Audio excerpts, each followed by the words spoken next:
आपकी आवाज म्यूट हो गई है, एक बार अनम्यूट कर लीजिए प्लीज। आदरणीय गोपाल शास्त्री जी आज हमारा मार्गदर्शन करने वाले हैं। मैं इस कार्यक्रम में पधारे तमाम श्रोताओं का और जो वक्ता हमारे बीच में हैं उन सभी का हार्दिक स्वागत करता हूं, अभिनंदन करता हूं। सर्वप्रथम मैं कार्यक्रम आरंभ करने से पूर्व निवेदन करना चाहता हूं कि हम लोग यदि गलती से कोई अनम्यूट हो भी जाता है तो शांति बनाए रखेंगे, आसपास की आवाज इस कार्यक्रम के अन्य श्रोताओं को डिस्टर्ब न करे, ऐसा हम प्रयास करें। कार्यक्रम की रूपरेखा क्या है, यह कार्यक्रम क्यों आयोजित किया जा रहा है, इस सब के लिए मैं आदरणीय सचिन जी से निवेदन करता हूं। सचिन जी जो आज इस प्रोग्राम को आप सब तक पहुंचा रहे हैं, श्री सचिन सालीन बहुत अच्छे मेरे कवि मित्र हैं जो हमारे अनुरोध पर हमारे बीच में है, सचिन सालीन। और आदरणीय राजेश चेतन जी हमारे बीच में जो संस्कार भारती दिल्ली के अध्यक्ष हैं हमारे बीच में हैं। मैं आदरणीय सचिन जी से निवेदन करता हूं कि इस कार्यक्रम की भूमिका, इसका परिचय प्रदान करने के लिए श्री अरुण कुमार शर्मा जी को मैं आमंत्रित करता हूं। कृपया उन्हें अनम्यूट कर दिया जाए। जी अरुण कुमार शर्मा जी, अपने आप को एक बार अनम्यूट कर लीजिए। हमने यहाँ से कर दिया आपको अनम्यूट। नमस्कार सचिन जी। नमस्कार जी। सभी बंधुओं को मेरा सहृदय नमस्कार, वंदे मातरम। दो पंक्ति से मैं अपनी बात शुरू करता हूँ। स्वागत। संत चले घर आपने पूर्ण कर सब काज, संत चले घर आपने पूर्ण कर सब काज, पंथ अनुसरण हम करें सीख दे गए आज। वाह। वस्तुतः केवल ये विरुदावली गायन नहीं है, अपितु तो कभी कभी ऐसे शब्द मुंह से निकलते हैं कि क्या ऐसा मानव भी इस धरा पर रहा। इन शब्दों को जिन्होंने चरितार्थ किया उस जीवन का अपने जीवन में कैसे अनुसरण कर सकें, इस दृष्टि से परम पूजनीय बाबा साहेब श्रीमान वैद्य लाल शंकर जी जोशी, इनकी पुण्यतिथि के दिन प्रतिवर्ष आरोग्य साधना आश्रम की ओर से एक इस प्रकार की व्याख्यानमाला का आयोजन किया जाता है, जिस व्याख्यानमाला के माध्यम से जिन महापुरुष को हम जोड़ पाते हैं उनका जो पाते में मिलता है हमारे जीवन में भी उपयोगी रहे।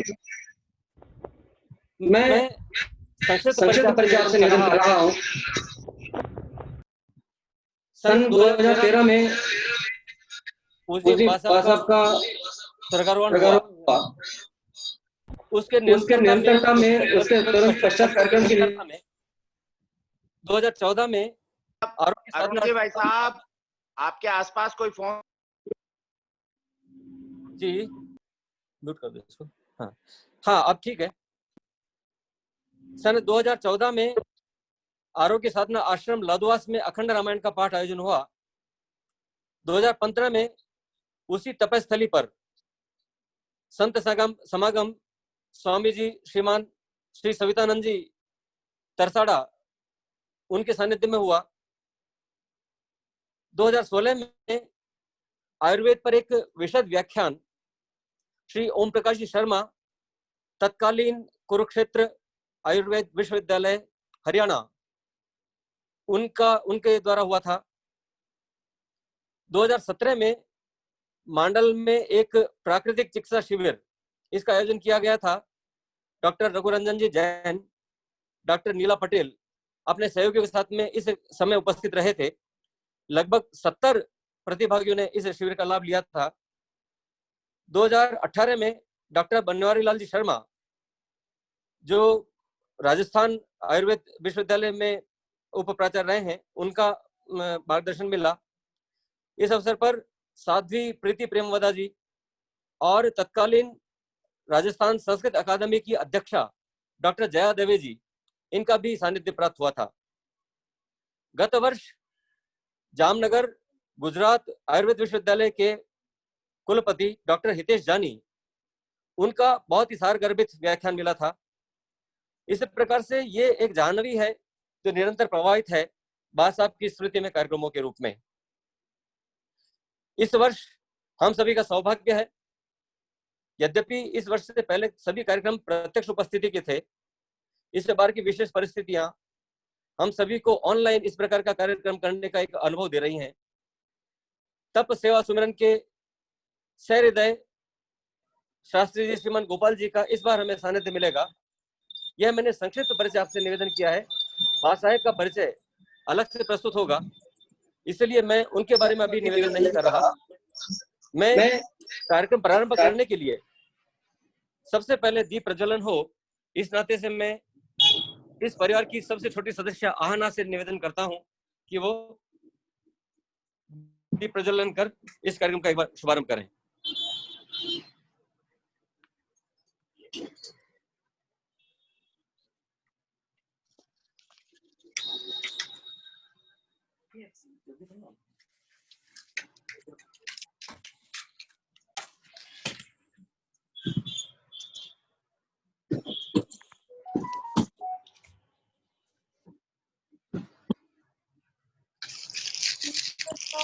परम जो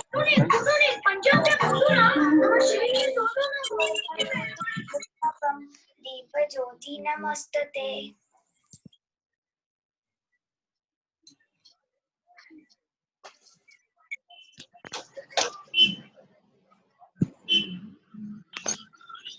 अब मैं दीप प्रज्वलन के बाद सीधा सचिन जी से निवेदन करता हूं कि अब भावगीत की प्रस्तुति होगी। इस निमित्त डॉक्टर अंजलि शर्मा लंदन से जुड़ेंगी, कृपया उन्हें आप जोड़ने का कष्ट करें। डॉक्टर अंजलि शर्मा।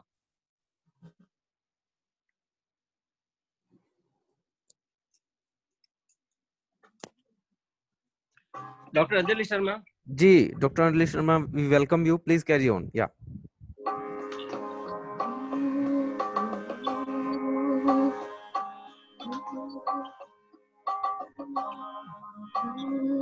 दिया था जो ध्येय ऋषिवर हो रहा साकार, आपका भार।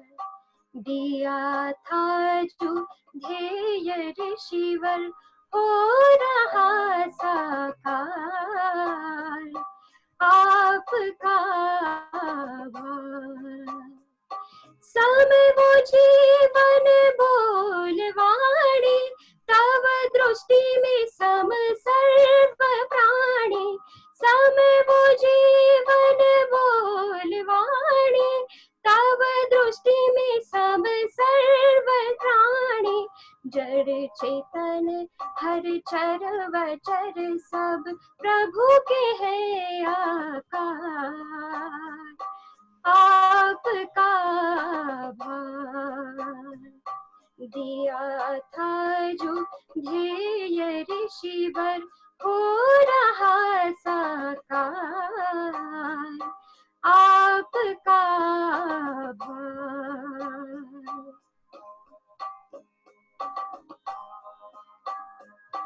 प्राणी जन सब हो सुखी, निरामय हर एक काया।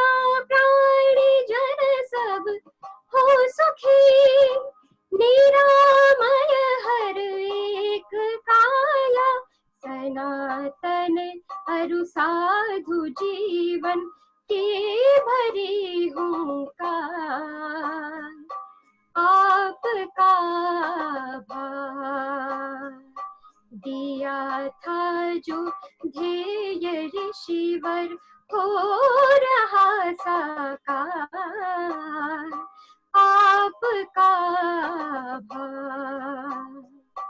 पूज्य बाबा साहिब हमारे, ध्येय जीवन देश धारे। पूज्य बाबा साहिब हमारे, ध्येय जीवन देश धारे। करे पालन हम वचन वचन का करे पालन, हम वचन का तब न मन स्वीकार, आपका भार दिया था जो ध्येय ऋषिवर, दिया था जो ध्येय ऋषिवर, हो रहा साकार, आपका भार, आपका भार, आपका भार।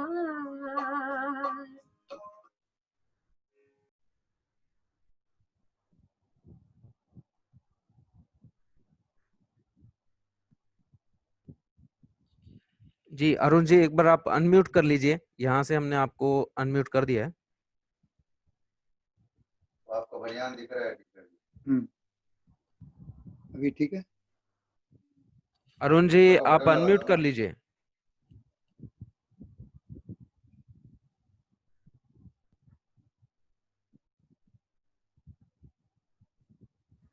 कोई बात नहीं, अरुण जी सचिन नहीं जी है ना? नमस्कार। जी जी हो गई जी। नमस्कार सचिन जी। जी जी ये डॉक्टर अंजलि शर्मा अभी थी जो भावगीत प्रस्तुत कर रही थी, और बाबा साहेब का संक्षिप्त जीवन परिचय जो हम सभी के लिए प्रेरणा पात्र बन सके, उसे प्रस्तुत करने के लिए मैं बहरीन से श्रीमान ओम प्रकाश जी शर्मा को निवेदन करता हूं कि संक्षिप्त परिचय बाबा साहेब का आप प्रस्तुत करने का श्रम करावें। आप बहरीन से हमारे साथ जुड़ रहे हैं डॉक्टर श्रीमान ओम प्रकाश जी शर्मा, आप वहां सीए हैं और आरोग्य साधना आश्रम के माननीय अध्यक्ष भी हैं। आप श्रीमान ओम प्रकाश जी शर्मा, सचिन जी से निवेदन करता हूँ कृपया उन्हें जी जी आज्ञा जी दें। वेलकम वेलकम ओम प्रकाश जी, स्वागत है आपका। म्यूट कर दिया? हाँ म्यूट कर दिया है ना?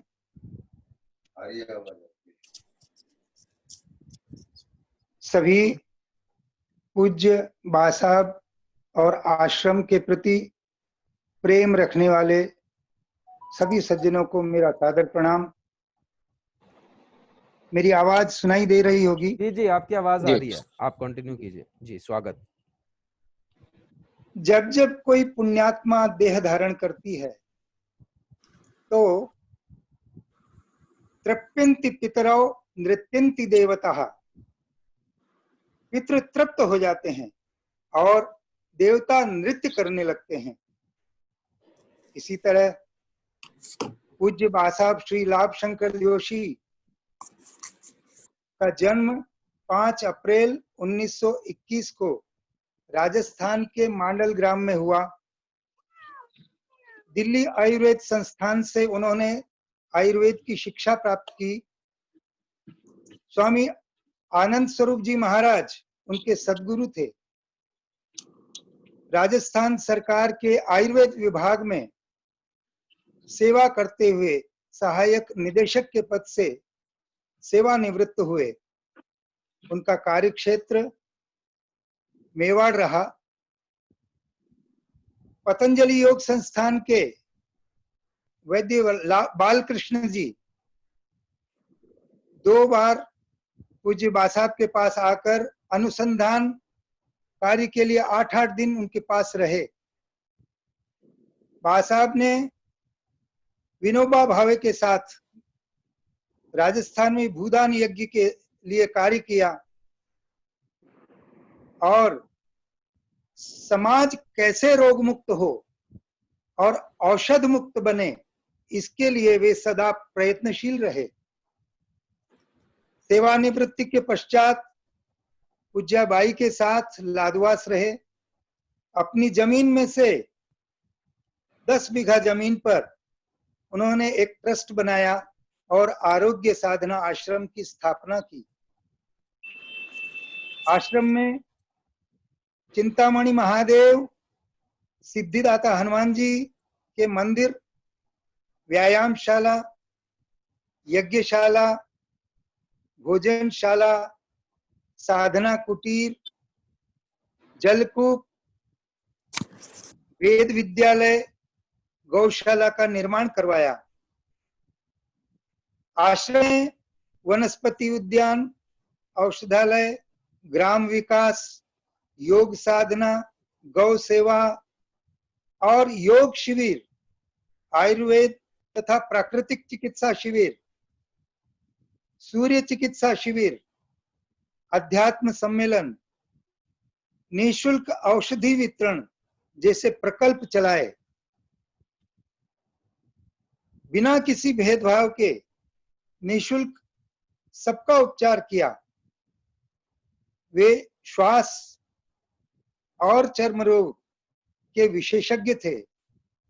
ग्वारपाठा, आंवला, गौमूत्र, सोयाबीन पर उन्होंने अनुसंधान किए।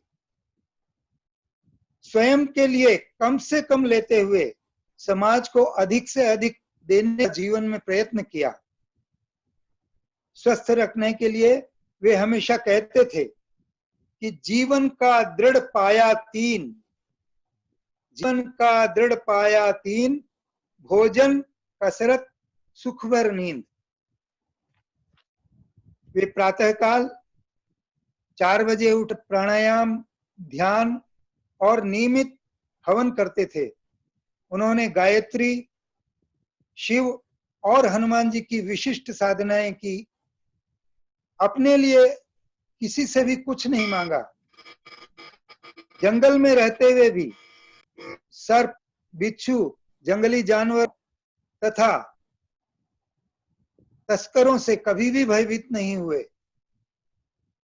अनेक प्रखर संतों के वे कृपा पात्र रहे।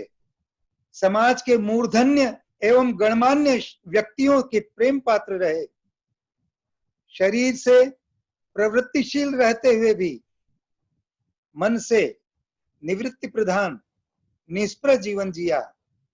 वे श्रेष्ठ चिंतक, विश्लेषक होने के साथ साथ प्रॉब्लम सॉल्विंग की उनमें महनीयता थी। वे हमेशा कहते थे, अनावश्यक संग्रह मत करो।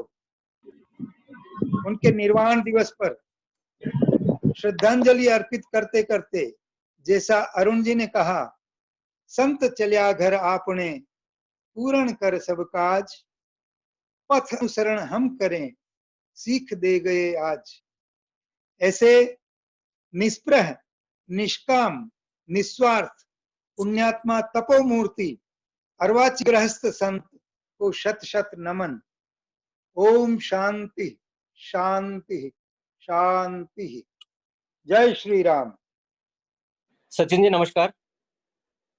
सचिन जी, जी, मैं जी। आग्रह करूंगा आपसे कि आप भाई योगेंद्र जी को कहें कि वो आदरपूर्वक आदरणीय श्रीमान गोपाल जी शास्त्री को निमंत्रित करें, क्योंकि मुझे पूरा विश्वास है कि उनकी वाणी समर्थ है उनको यहाँ तक लाने के लिए।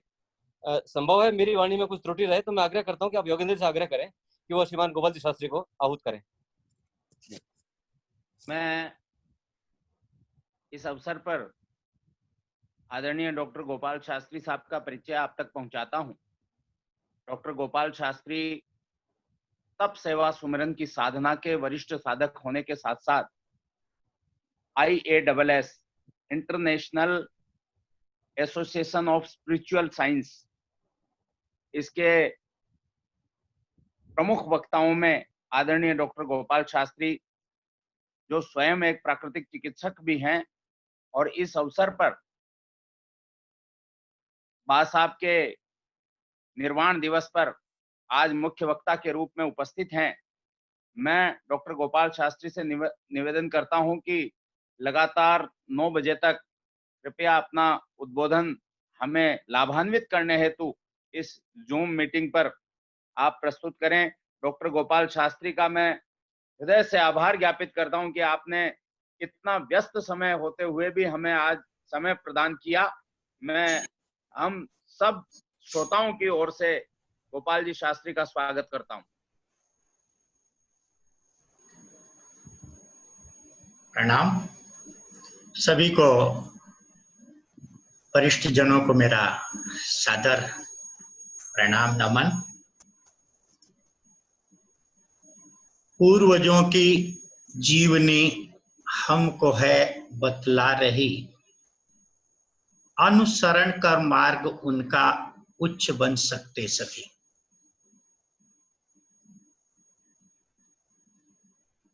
आज हम लोग बा साहब की पुण्यतिथि पर चर्चा के लिए एकत्रित हुए हैं।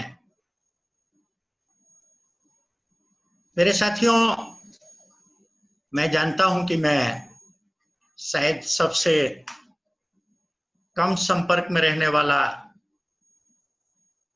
एक साधक रहा जो बा साहब के शायद कम संपर्क में रह पाया, परंतु जितना भी रहा, जितना भी बा साहब को मैंने सुना और समझा, एक अनोखा व्यक्तित्व,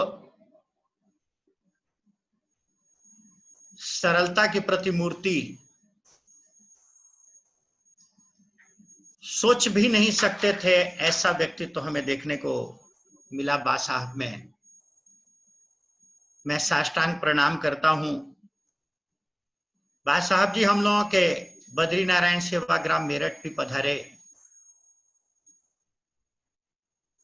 बा साहब जी की बड़ी इच्छा थी कि लोगों में मानस योग साधना पहुंचे ताकि लोगों के जीवन से रोग शोक भय वियोग मिट सकें। आदरणीय ओम प्रकाश भाई साहब जी कह रहे थे चर्चा कि बा साहब जी केवल औषध विहीन नहीं, परंतु आध्यात्म के बहुत प्रकांड पहुंचे हुए एक संत। एक बार आदरणीय ताराशंकर भाई साहब जी के आदेश पर मुझे आरोग्य साधना आश्रम लाडूवासा भी जाने का सौभाग्य मिला,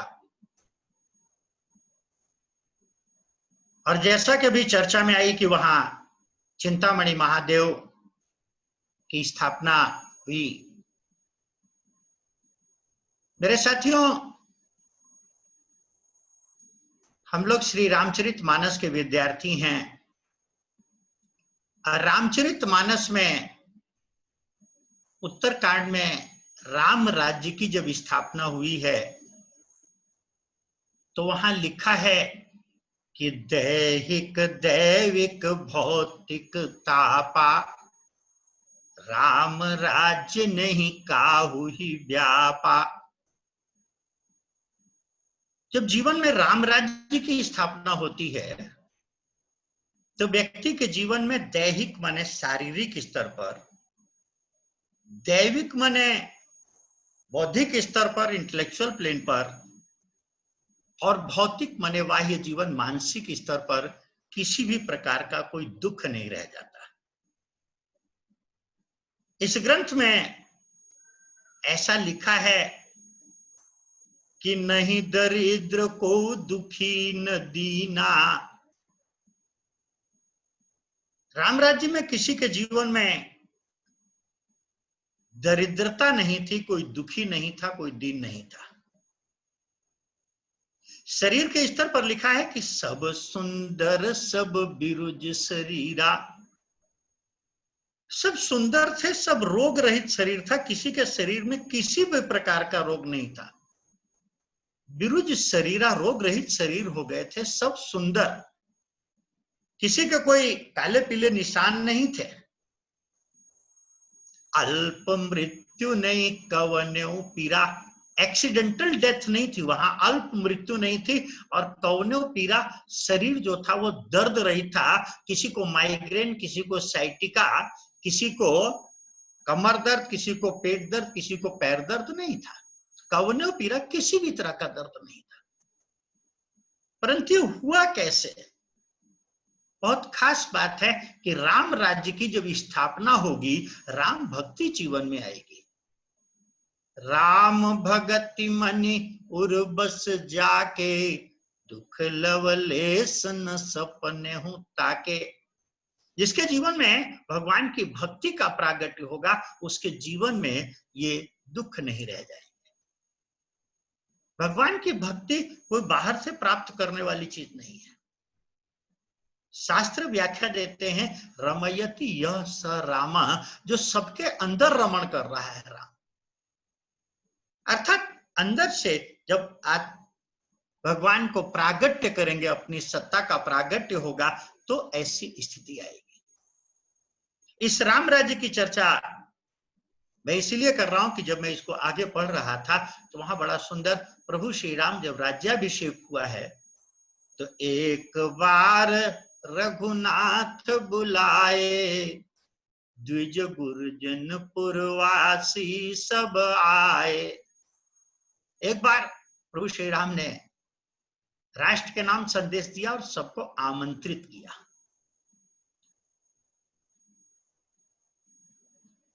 जब सब आ गए, प्रभु ने राष्ट्र के नाम बड़ा सुंदर संदेश दिया। आज मैं उस पूरे संदेश की चर्चा नहीं कर रहा हूं, क्योंकि खास बात है मेरे साथियों कि प्रभु ने चर्चा करते करते एक बहुत खास बात कह डाली कि और एक गुप्त मत सबई कहूं कर जोर, शंकर भजन बिना नर भगति न पावै मोर। प्रभु श्री राम उपदेश देते देते, चर्चा करते करते बड़ा सुंदर एक बात कहते हैं कि भगवान की अगर भक्ति चाहिए, कहते हैं मेरी अगर भक्ति चाहिए तो शंकर भजन बिना नर भगति न पावै मोर। मेरी भक्ति चाहिए तो तुम्हें शंकर का भजन करना होगा। मेरे साथियों,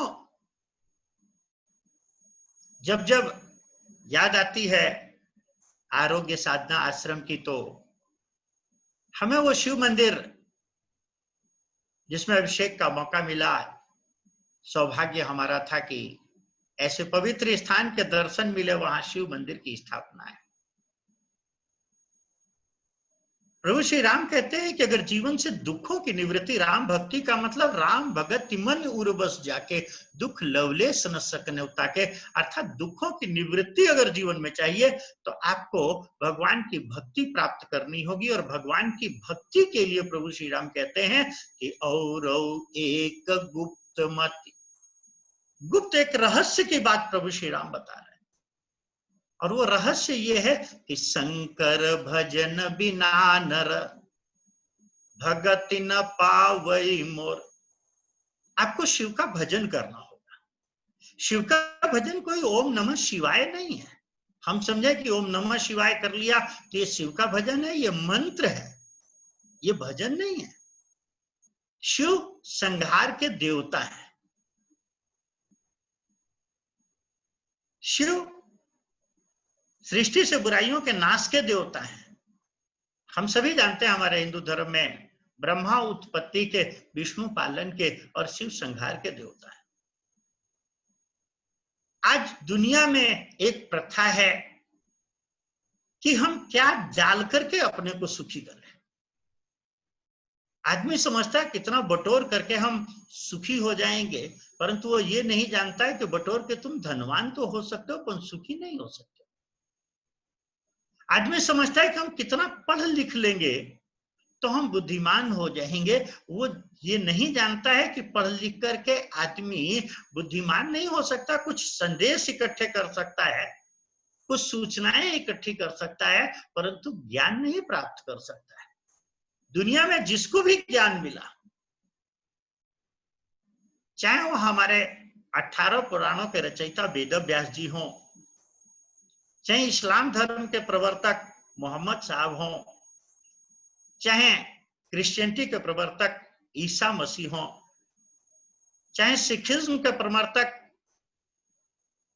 गुरु नानक देव जी महाराज हों, चाहे महात्मा बुद्ध हों बुद्धिज्म के, मेरे साथियों, जिसने भी ज्ञान को प्राप्त किया, किसी ने पढ़ लिख करके ज्ञान नहीं प्राप्त किया। न केवल ये आत्मिक ज्ञान, बल्कि हम विज्ञान की चर्चा करें, आइंस्टीन है, एडिसन है, एक स्कूल से भागा हुआ, एक स्कूल से निकाला हुआ था। मेरे मित्रों, किसी ने पढ़ लिख करके ज्ञान को प्राप्त नहीं किया।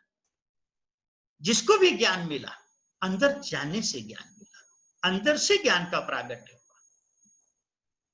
हम समझते हैं कि हम इकट्ठे करके सुखी हो जाएंगे, धनवान तो हो सकते हैं, परंतु याद रखिएगा सुखी नहीं हो सकते। हो सकता है कि एक फकीर जो है लंगोट में मौज ले रहा हो, परंतु एक को खूब होते हुए भी बहुत बढ़िया सोने की सेज पर भी नींद नहीं आती है, खूब गद्दों पर भी नींद नहीं आती है। मौज अंदर की चीज है, ये कोई बाहर की चीज नहीं है। इसी प्रकार एक समाज में भ्रांति है मेरे साथियों कि हम समझते हैं कि स्वास्थ्य बाहर से प्राप्त किया जा सकता है।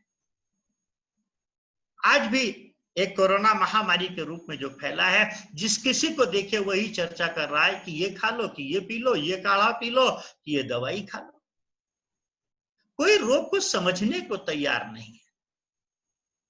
प्रभु श्री राम कहते हैं कि अगर भगवान की भक्ति चाहिए, अगर मेरी भक्ति चाहिए, अर्थात तुम्हें जीवन में अगर आनंद चाहिए, दुखों से मुक्ति चाहिए, वो सच्चिदानंद सत्ता का प्रागट्य करना है। अगर सत्य चित्त और आनंद, सत मने स्वास्थ्य और शक्ति, चित्त मने ज्ञान स्वरूप और आनंद स्वरूप, उस सच्चिदानंद सत्ता का अगर प्रागट्य करना है तो कोई बाहर से नहीं आएगा, वो आपके अंदर है। इसको शास्त्र कहते हैं मल, विक्षेप, आवरण और मिथ्या अपनत्व ने इसको ढक रखा है। ये सत्ता आपके अंदर, हमारे अंदर है, परंतु इसको स्वास्थ्य शक्ति आनंद ने इसको ढक रखा है। अब ढक रखा है तो इसको बाहर से कुछ डाल के नहीं प्राप्त किया जा सकता। इन ढक्कनों को हटाना होगा, और इन ढक्कनों को हटाना ही शिव की भक्ति है। ये जो परे हैं मल, विक्षेप, आवरण और मिथ्यापनत्व, इसको हटाना पड़ेगा। जब ये हटेगा तो इसका प्रागट्य होगा। अब इसको हटाने की जो चर्चा की गई है ये बहुत खास, तो पहले हमें समझना होगा कि स्वास्थ्य हमारे अंदर है। जब हम बीमार होते हैं, हम हॉस्पिटल में जाते हैं, बड़ा भयंकर बीमारी हो रही है, साहब नहीं उठा जा रहा, नहीं चला जा रहा, बेहोश पड़े हैं, डॉक्टर आईसीयू में डालता है। आईसीयू में क्या होता है? क्या हम समझते हैं कि बहुत दवाइयां खाई जाती हैं? वहां खाने लायक नहीं है स्थिति, वहां डालना बंद कर दिया जाता है। जब भी चिकित्सा विज्ञान में देखेंगे बड़ा खास है, आयुर्वेद में, शास्त्र में तो आचार्य ने बड़ा स्पष्ट रूप से लिख दिया कि लंघनम परम औषधम, डालना बंद करना पड़ेगा अगर स्वास्थ्य को प्राप्त करना है। अंदर से उस सत्ता को प्रकट करना होगा। डालना बंद करेंगे तो क्या फायदा होगा? तो आयुर्वेद में ऐसा आया है कि आहारम पचति सिखी दोषान आहार वर्जिता। जब हम खाना खाते हैं जीवनी शक्ति भोजन को पचाती है। जब खाना नहीं खाते हैं तो जीवनी शक्ति अंदर से दोषों को जलाती है। देखिए दिन भर हम लोग खाना खाते हैं, शाम को इतना बढ़िया सफाई नहीं होती, परंतु रात भर हम कुछ नहीं खाते हैं, जब सवेरे सोकर के उठते हैं देखिए मुंह में भी कचरा होता है, आंखों से भी, नाक से भी, त्वचा से भी, सब जगह से कचरा निकल रहा होता है। मेरे साथियों बड़ा खास बात है, समझना होगा। इस भगवान की भक्ति को, इस की प्राप्ति के लिए जो शिव की साधना है, ये शिव की साधना है क्या? तो इसको अयोध्या वासियों ने भरतलाल की संरक्षता में इस साधना को अपनाया। श्री ज्ञानीनाम अग्रगण्यम हनुमान जी की संरक्षता में देवता जो बंदर भालू बने थे, उन्होंने इस साधना को अपनाया। माता पार्वती ने शिव को प्राप्त करने के लिए इस साधना को अपनाया। मनु महाराज ने भगवत प्राप्ति के लिए इस साधना को अपनाया। रामायण में लिखा है कि अयोध्यावासी जब साधना करने चले तो बोले राम दरस लगी लोग सब, करत नेम उपवास, तज तज भूषण भोग सुख, जियत अवधि की आस। यानी नाम अग्रगण्यम हनुमान जी महाराज के संपर्क में देवता साधना कर रहे हैं, तो वहां लिखा है कि चले सकल बन खोजत, सरिता सर गिरी खोह, चले सकल बन खोजत, सरिता सरगिरी खोह, राम काज लवलीन मन, बिछरा तन कर छो। बोले चले सकल बन खोजत, सब वन में खोज रहे हैं। जानकी जो स्वास्थ्य शक्ति आनंद ज्ञान प्रेम की अधिष्ठात्री है, उद्भव स्थिति संहार कारिणीम क्लेशारिणीम सर्व श्रेयस्करीम सीताम नतोहम राम बल्लभाम, जो राम की बल्लभा है, शक्ति स्वरूपा जानकी जो हमारे अंदर की आत्मा की 5 शक्तियां हैं, स्वास्थ्य शक्ति आनंद ज्ञान और प्रेम, जो आत्मा के अंदर है। ये जो शक्तियां खो गई हैं, इसको खोज रहे हैं। बोले कहां खोज रहे हैं? तो बोले चले सकल वन खोजता, वन में खोज रहे हैं। क्या वन में जानकी खो गई है इसलिए खोजा जा रहा? नहीं मेरे मित्रों, वन एक प्रतीक है, तप का प्रतीक है।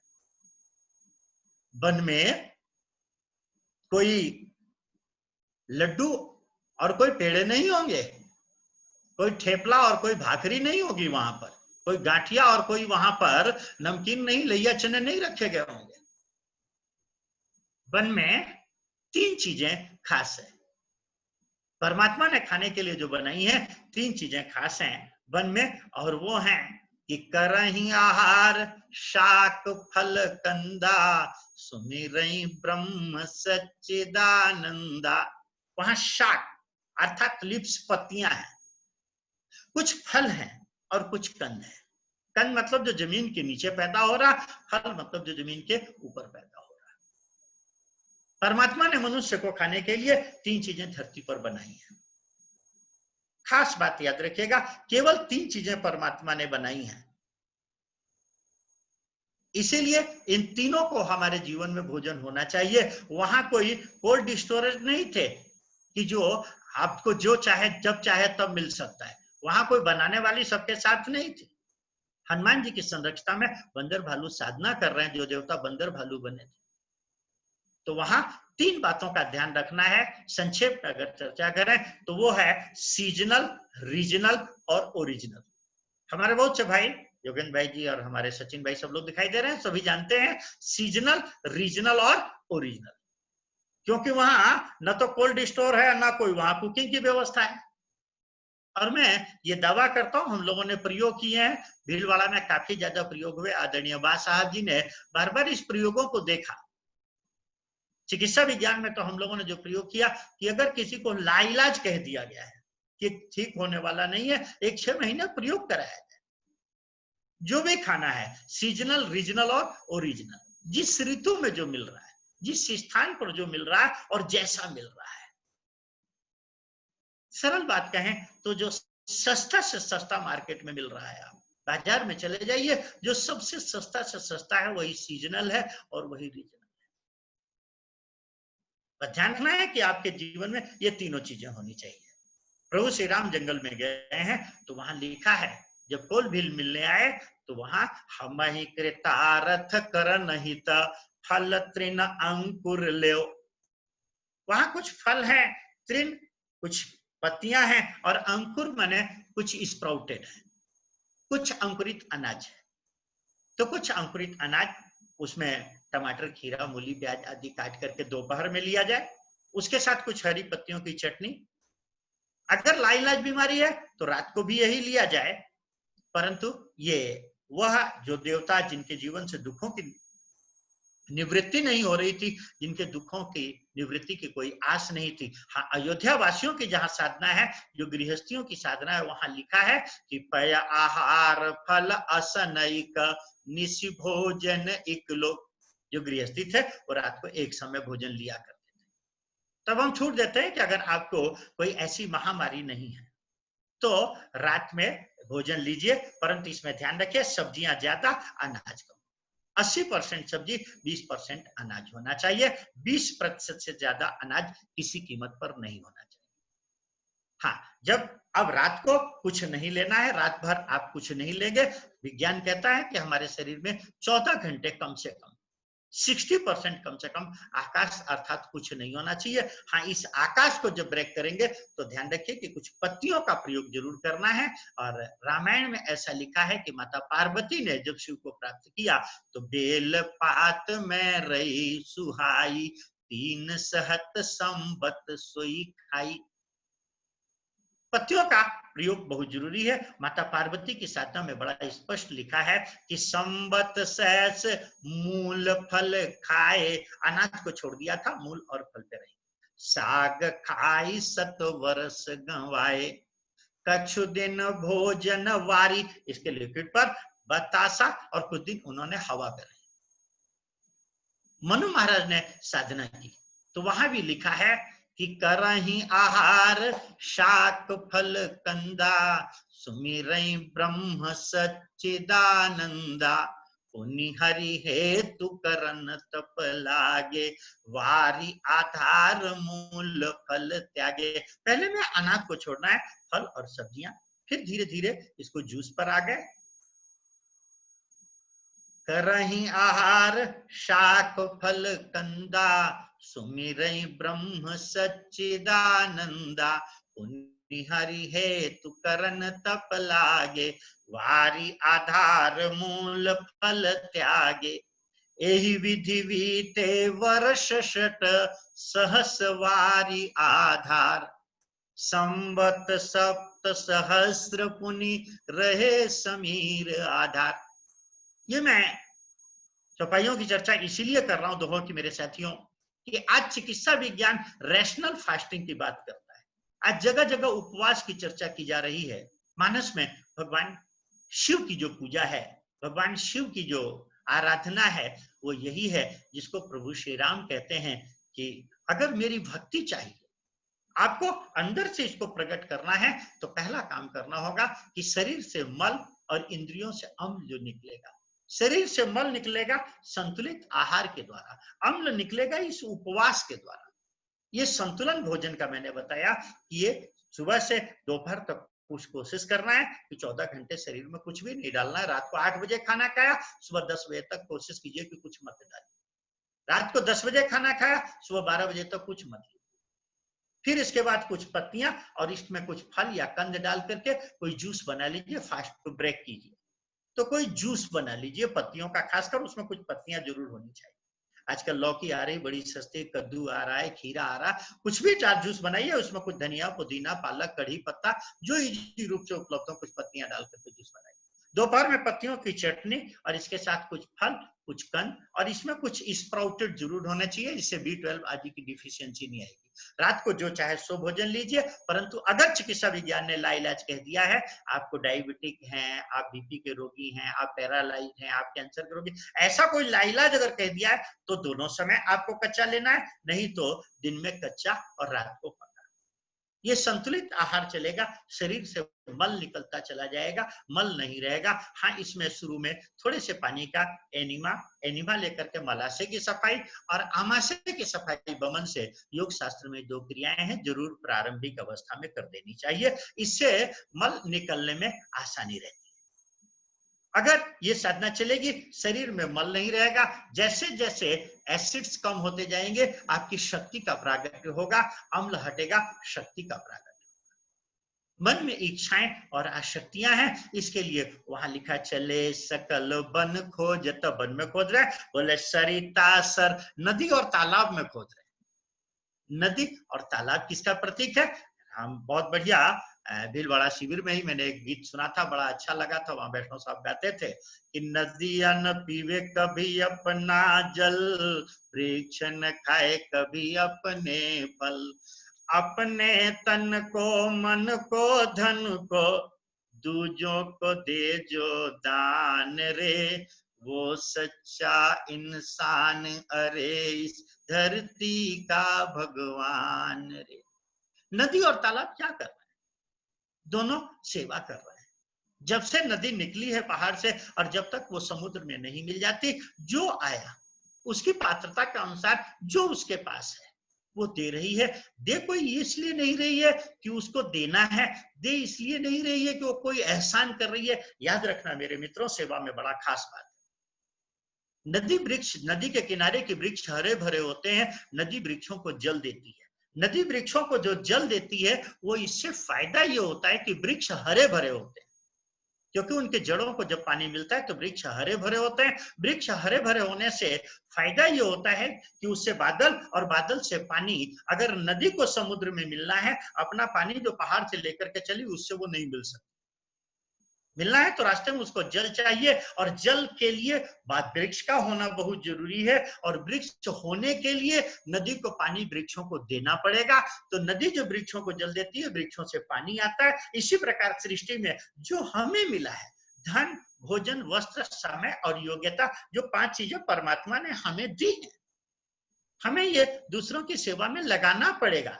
इसीलिए लगाना पड़ेगा क्योंकि हमें चाहिए, हमें मिला है, हम देंगे तो ये चलेगा। ये सृष्टि का क्रम है, जो हम फेंकते हैं वो हम पाते हैं। अगर हम फेंकेंगे नहीं तो हम पाएंगे कहां से? आज अगर कोई व्यक्ति दुखी है तो केवल इसीलिए कि उसने सुख फेंका नहीं है। हमें इन 5 चीजों से सुख मिलता है, धन, भोजन, वस्त्र, समय और योग्यता।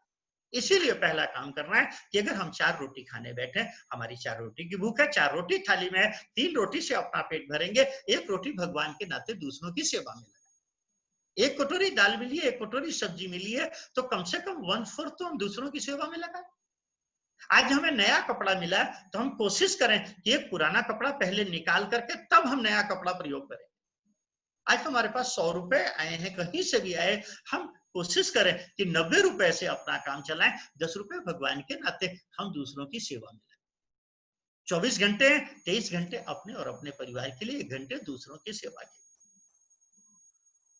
जैसे जैसे हमारे जीवन में फेंकना आएगा, ये दूसरों को जो हम सुख भेजेंगे, ये सुख होना है, ये रिफ्लेक्ट होकर के कई गुना होकर के आएगा। हालांकि स्कंद पुराण में लिखा है कि न्यायोपार्जित वित्तस्य दशमांशेन धीयताम् विनियोग ईश्वर प्रीत्यर्थ में उचा। ये भगवान के प्यार के लिए देना है। हम प्यार करें और न दे, हम बेटे को प्यार करते हैं, बेटी को प्यार करते हैं, पति और पत्नी को प्यार करते हैं, माँ बाप को प्यार करते हैं। ऐसा नहीं हो सकता कि हम प्यार करें और न दें। परमात्मा ने हमें दिया है, हम प्यार करते हैं तो परमात्मा को देना है, तो भगवान का ही। वेद कहता है ईशावास्यमिदं सर्वम यत्किंच जगत्या। परंतु कैसे? बोले तेन त्यक्तेन भुंजीता, जो मिला है उसका त्याग पूर्वक भोग करो। मां गृधा, शास्त्र कहता है लालच मत करो। कस्य स्विद्धनम, ये परमात्मा के अलावा माया किसी की नहीं हो सकती। इसीलिए मेरे मित्रों, जो मिला है 90 का हम उपयोग करें, मौज करें, परंतु 10 तो बोना सीखें। सुख फेंकेंगे तो सुख आएगा ना, अगर हम बोएंगे ही नहीं तो आएगा कहां से? सृष्टि का नियम है, आप देख लीजिए, जिसको जो मिला है वो दे रहा है। बादल को पानी मिला है, बादल पानी दे रहा है। हवा को रोशनी मिली, हवा को ऑक्सीजन मिली, हवा ऑक्सीजन दे रहा। सूर्य को अगर रोशनी मिली, सूर्य रोशनी दे रहा। इस सृष्टि में हम ही एक ऐसे हैं मेरे मित्रों, जब मिल गया हम देना नहीं चाहते, इसलिए दुखी है। अगर सृष्टि में कोई, तो केवल मनुष्य दुखी है, कोई भी जीव दुखी नहीं है मेरे। घटनाएं घटेंगी, परिस्थितियां आएंगी जाएंगी। राम को रात को राजगद्दी थी तो सवेरे उनको जंगल मिला। परिस्थितियां नहीं कहेंगे कि हम बदल सकते हैं, परंतु न ममले वनवास दुखो प्रसन्नता याम न गताभिषेक। क्योंकि जब सुख फेंकेंगे, अंदर से इच्छाएं और आसक्तियां मिटेंगी, इच्छाएं और आसक्तियां हटेंगी, अंदर का आनंद होगा प्रकट। और फिर जिसपे कोई परिस्थिति का नहीं प्रभाव, चाहे सारी दुनिया मिल जाए और चाहे सारी दुनिया बिछड़। बोले चले सकल वन खोजत सरिता सर गिरी खो। तीसरी जगह जो खोजा गया है वो गिरी खो। गिरी माने पहाड़ और खोह माने कंदरा। पहाड़ किसका प्रतीक है? पहाड़ जो है स्टिलनेस का प्रतीक है, निस्तब्धता का प्रतीक है। अर्थात थोड़ी देर कुछ नहीं करना है, आंख बंद करके बैठना है। पहाड़ की तरह चुप होकर के बैठ जाइए, ना कुछ करना है और ना करने की सोचना है। खो माने कंदरा, अपने अंदर जाने की कोशिश करना है। बैठ करके अपने अंदर चले जाइए, बाहर से इंद्रियों को बंद कर दीजिए। जब इंद्रियां रुकेंगी, मन अंदर जाएगा। अंदर जाएगा, अंदर जो संस्कार पड़े, इन संस्कारों को निकालेगा, अंदर से उस सत्ता का प्रागट्य करेगा। जिसको भी ज्ञान मिला अंदर जाकर के मिला, जिसको भी स्वास्थ्य मिला अंदर जाके मिला, जिसको भी आनंद मिला अंदर से मिला। अंदर जाने का एक जो फायदा और भी होगा, जहां आपको ज्ञान का प्रागट्य होगा, उस श्रद्धा का तादात्म्य होगा। एक खास बात होगा कि अंदर जब जाने शुरू करेंगे तो धीरे धीरे हमारे अंदर जो पड़े हुए संस्कार हैं, ये संस्कार मिटते चले जाएंगे। संस्कार जब मिटते हुए चले जाएंगे तो फायदा होगा, जैसा हमारे हिंदू फिलॉसफी में कही जाती, जैसे हमारे हिंदू धर्म की मान्यता है कि जब आदमी का शरीर पूरा होता है, आदमी मरता है, तो शरीर यही रह जाता है, मन भी यही रह जाता है, परंतु आत्मा चली जाती है। जब आत्मा जाती है तो हमारे मन के सूक्ष्म संस्कारों को लेकर के जाती है और उन संस्कारों के अनुसार व्यक्ति का अगला जन्म होता है। अब जब हम धीरे धीरे अंदर जाएंगे, ये जो लगता है कि अरे हम तो बैठे थे, कहाँ चले गए, गए कहीं नहीं थे। ये अंदर से संस्कार निकाले जा रहे थे, जो हमने बाहर की दुनिया से अंदर संस्कार भरे थे, जिन जिन चीजों ने हमें प्रभावित किया था उनके संस्कार भरे थे, और प्रायः हमें अच्छी चीजें कम प्रभावित करती हैं। क्यों? क्योंकि वो नॉर्मल होती हैं। प्रायः खराब चीजें हमें ज्यादा प्रभावित करती हैं क्योंकि एबनॉर्मल होती हैं, और मन को एबनॉर्मल चीजें ज्यादा प्रभावित करती हैं। हमारे साथ किसी ने 100 अच्छाई की, ये नॉर्मल है, हमें याद नहीं रहता, परंतु अगर जिंदगी में 2 बुराई किसी ने हमारे साथ की है तो हमें जिंदगी भर याद रहती है, क्योंकि वो एबनॉर्मल। हम लोग मंच पे लेक्चर देते हैं, मालूम पड़ा 100 अच्छी बातें कहीं, लोग भूल जाते हैं। अगर एक बार भी हमने कुछ गलत बात कह दी, जिंदगी भर याद रहता है कि साहब वो तो यही कहता है साहब।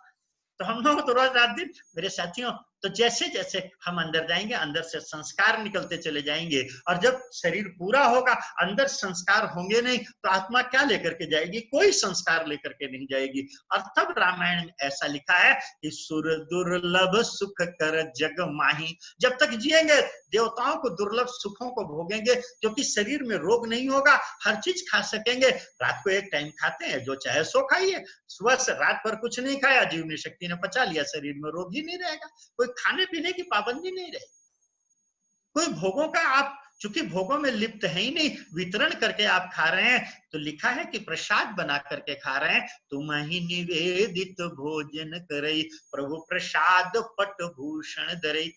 जिस चीज से निकल जाता है, मंदिर में अगर 4 पेड़े पुजारी ने ले लिए तो वो डिब्बा, मिठाई का डिब्बा नहीं रह जाता, प्रसाद हो जाता है। खरीदते मिठाई है, भगवान का निकलने के बाद प्रसाद हो जाता है।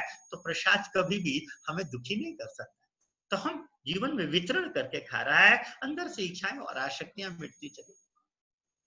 मेरे साथियों, अंदर जैसे जैसे जाने लग जाएंगे ये संस्कार, तो जीवन काल के सारे सुख, कोई शब्द चाहे जैसा आ जाए, शब्दों का प्रभाव नहीं, इसीलिए रात की नींद नहीं उड़ेगी, कोई तनाव और कोई डिप्रेशन, कोई अवसाद नहीं होगा।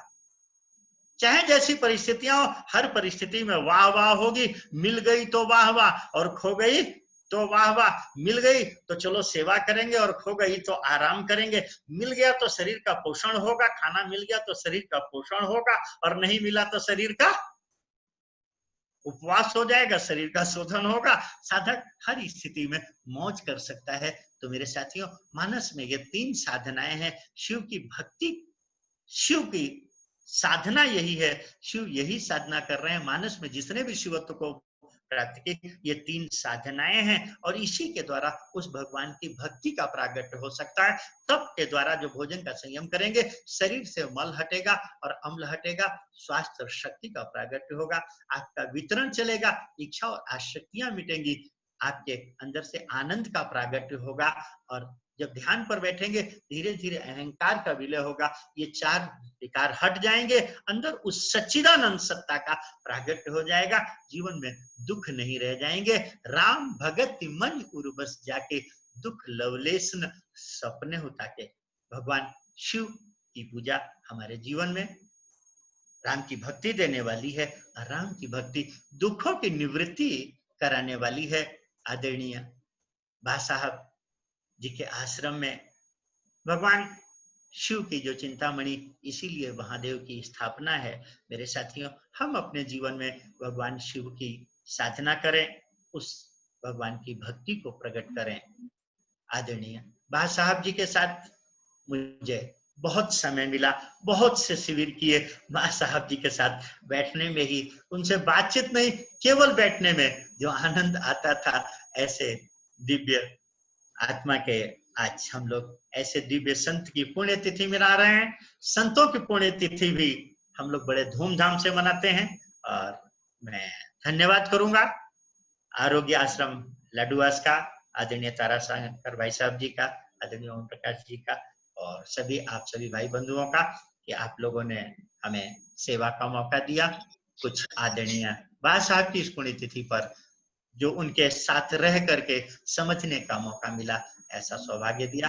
हम सब आपके ऋणी हैं। बोलो सियावर रामचंद्र भगवान की जय।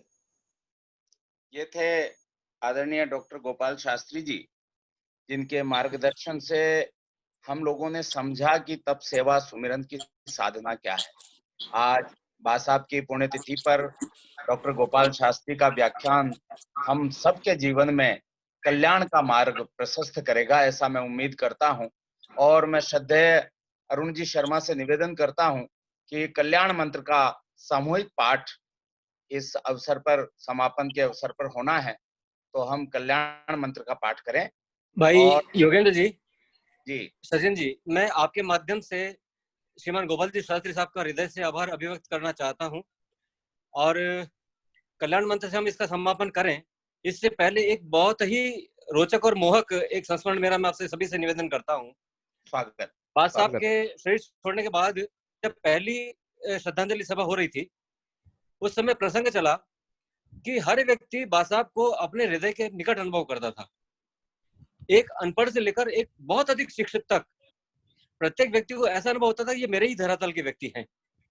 तो मैंने एक उदाहरण उस समय रखा कि पहले गांव में चांदनी रात में बच्चे गली में दौड़ा करते थे खेलते हुए, और हर बच्चे को दौड़ते समय ये लगता था चंदा मामा उसके साथ दौड़ रहा है।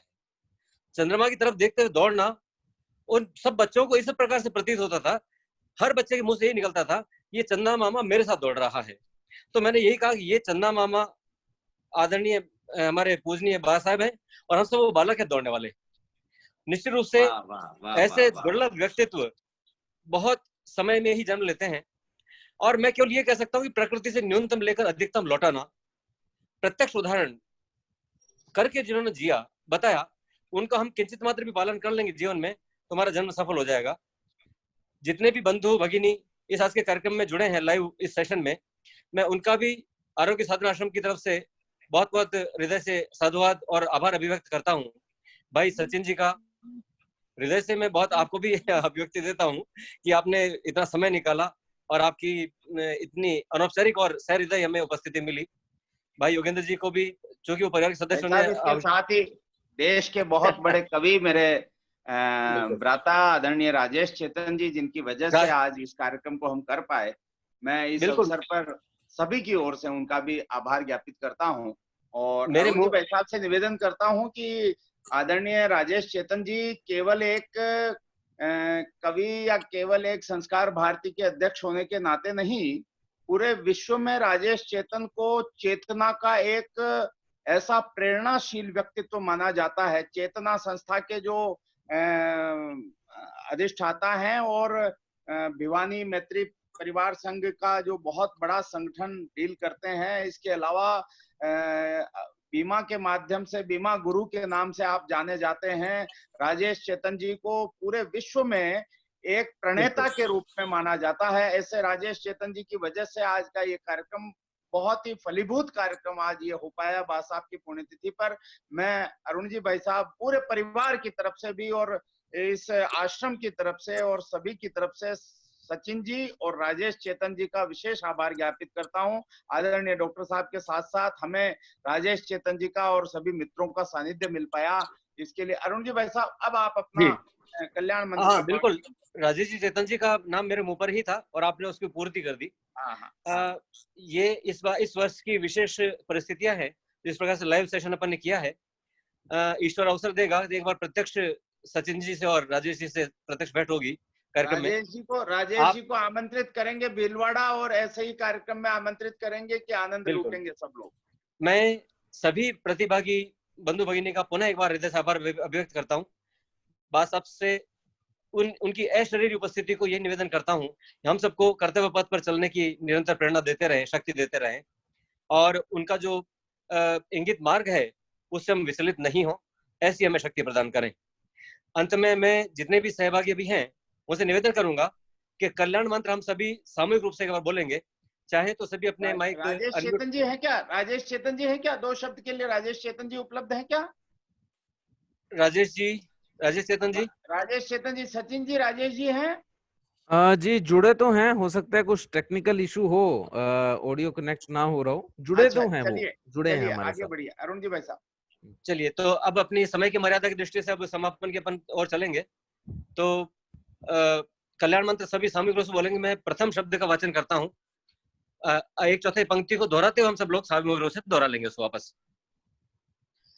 सभी का ऑडियो खोल दिया जाए, सभी का ऑडियो खोल दें और सभी सामूहिक रूप से बोले। मैं एक चौथाई पंक्ति बोल लूंगा, उसको दोहराते हुए पुनः वापस सब लोग बोलेंगे। ओम सर्वे भवन्तु सुखिनः, सर्वे भवन्तु सुखिनः, सर्वे सन्तु निरामयाः, सर्वे भद्राणि पश्यन्तु मा कश्चित् दुःखभाग् भवेत्। ओम शांति शांति शांति शांति शांति। बहुत बहुत आभार। शुभ रात्रि सभी को, सादर प्रणाम। भारत माता की जय। बहुत आभार सभी का। भारत माता की जय, भारत माता की जय, शुभ रात्रि।